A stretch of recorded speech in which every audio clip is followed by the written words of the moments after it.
At this time, we are right at the end of 2022, and all week we've been talking about how Bollywood lost the plot in 2022 because of reasons that we still haven't been able to fathom.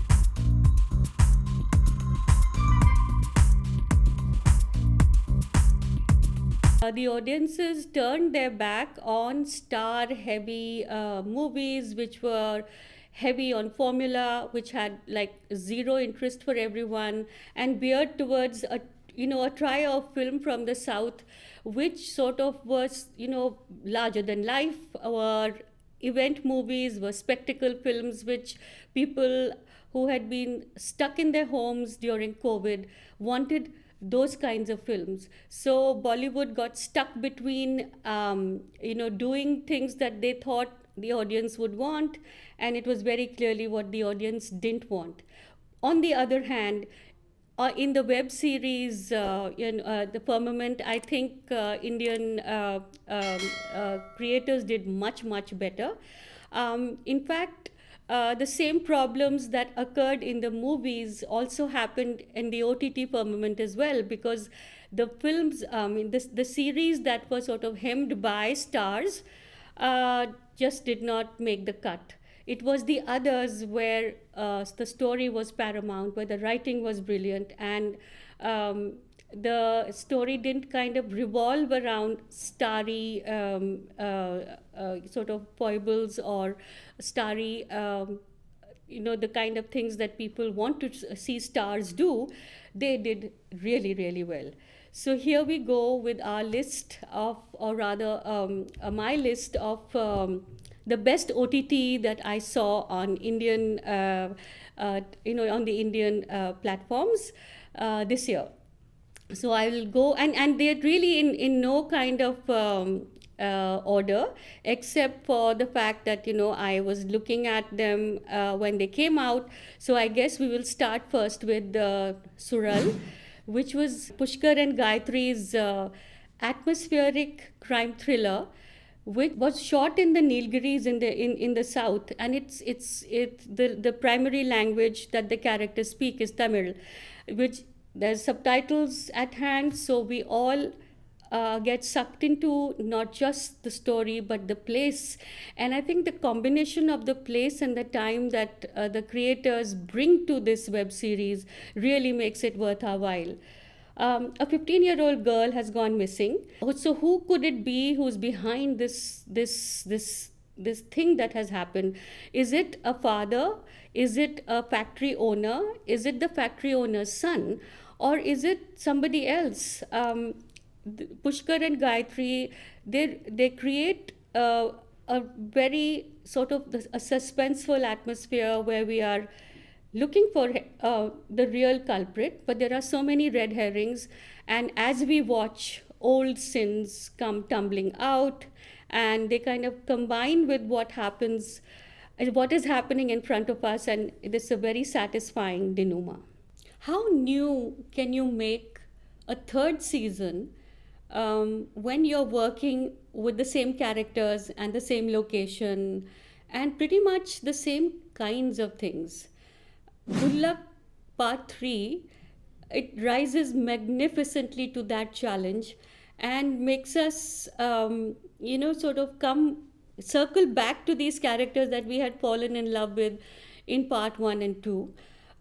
So here we are back again with the Mishras, played by Jamil Khan, Gitanjali Kulkarni, Harish Mayer, and Vaibhav Raj, who play Mr. and Mrs. Mishra and their two sons, who are struggling with so many things that the middle class in India, specifically North India, actually struggles with. LTA, looking at office politics, nosy neighbors, and also I think people who are struggling with all kinds of deeper issues. This time the series was more emotional, it had a little more touchy-feely vibe to it, but it was equally effective, and I cannot wait for a fourth season. So, Rocket Boys, which was a series about what else? The Rocket Boys, who actually were responsible for creating the space program in India.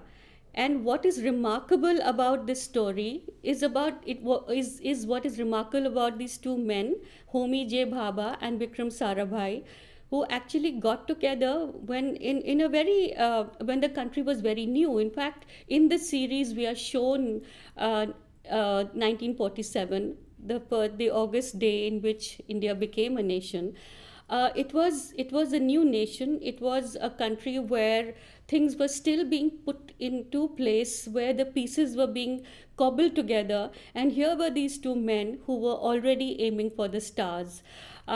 This series by Abhay Pannu and Nikhil Advani actually gives us a sense of that time where there was so much tumult happening, and how these two young men with their compatriots and the great deal of camaraderie actually got to the point where India could soar to the stars. Next up is Guilty Minds, which I really, really enjoyed because I'd been missing a series like LA Law, like The Practice, where there would be canny lawyers and there would be crime that was not an easy sell, because these are your regular characters who do things which are wrong, but the reasons for their doing it may not be something that you could completely and totally condemn, because these are human beings and human beings have flaws. Guilty Minds has been created by Shefali Bhushan and Jayant Somalkar. Shefali Bhushan comes from a family of lawyers, so she knows exactly how the law courts work. And for people like us who have been brought up on, the Bollywood kind of exaggeration where lawyers go around with dhai kilo ka haath and go around saying "milord," and there's a great deal of drama in the court. Here there is a lot of, the courtrooms are much more quiet. They're quieter. They're somber. They're like regular where regular work is happening. It's like a work in progress where people come, people go, and the judges are doing what they need to do, the lawyers are doing what they need to do, and the people in the dock are people like you and me. So it was really, I think it is absolutely one of 2022's best, and I hope there is a second season, which I hope they don't call Guilty Minds, because such a basic title for something that is trying for complexity. Now, what can I say about Panchayat season 2 that that people haven't already spoken about? This is a little group of characters in a little village, which is a fictional village, but it seems very real because the things that they go through feel so real.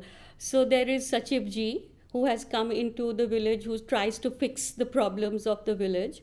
Then there is Pradhan ji, and there is Pradhan Pati. Actually, the Pradhan ji is a woman, and but as things are in the way we see it happen, that it's the husbands who take over from their wives, and so the Pradhan Pati is pretty much he's used to sort of ruling the roost, but with Sachiv ji's arrival, things start to change. So Panchayat 2 really hit all the marks that Panchayat 1 had done. And it's what is really interesting about this series is the way in which it touches upon societal mores. It talks about hierarchies in society when it comes to a village which is the microcosm of India still, just that we don't happen to see it too much in our movies. So in a manner of speaking, it was wonderful that a web series actually gets a village and its ecosystem into the mainstream again. So we are hoping that Jitendra Kumar, Raghubir Yadav, Neena Gupta all come back to us with a part 3 soon enough. So Delhi Crime 2 was a little bit of a surprise for me, because I thought Delhi Crime, the first part, which was based on the Nirbhaya rape and murder, which was as bestial as you could get in terms of a crime. How could you top that?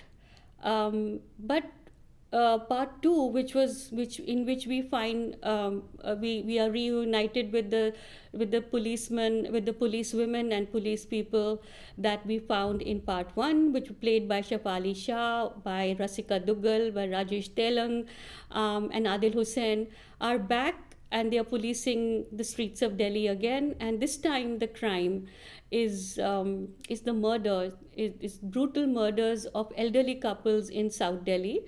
The interesting thing again about this series is not just the crime and the punishment.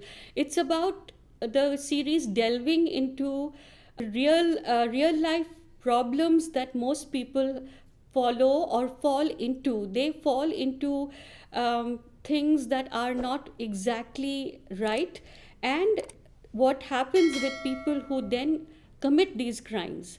Who are these people? Where are they coming from? Their kind of background. So it's not like the series is making an excuse for them, but what it is trying to do is to shine a light on these people, and a little bit about their situation and their conditions, about what makes people do these things. So I think that was part of what really made this series come alive for me. And yes, there is, because it started with Delhi Crime 2, I mean, with the first part, it's gone into part 2. So now you wonder what part 3 will be all about. And Delhi, as you know, is a city which has dark streets, so careful as you go. Khaki, the Bihar chapter, is based on a real life account of a policeman who was sent into the badlands of Bihar and survived to tell the tale. So this is created and written by Neeraj Pandey, who has done this kind of cinema before. But in the series, which is sort of like Mirzapur, but doesn't have the kind of invectives that Mirzapur was so full of. It's the same kind of place. It has a cat and mouse. The chief sort of storyline revolves around two people: an upright IPS police officer and a criminal who doesn't really want to go down that path, but is forced into goongiri because really he has been left with no option at all. So again, there is a little bit of a texture to this to Khaki, which is interesting. And also interesting are the characters and the actors who play them. There is Karan Thakur, who plays the protagonist. Amit Lodha, I think, is the name, and then of course there is Avinash Tiwari, who's absolutely terrific as the antagonist. And my absolute favorite in this series has to be Ashutosh Rana, who plays a cop who knows how to work both sides of the fence, and he is just one of the reasons why you keep returning to it even when it flattens in bits. So here's hoping that 2023 will see more original things on the web, and if the stars have to descend upon it again, hopefully they will do a better job than our web series creators who made 2022 worth living.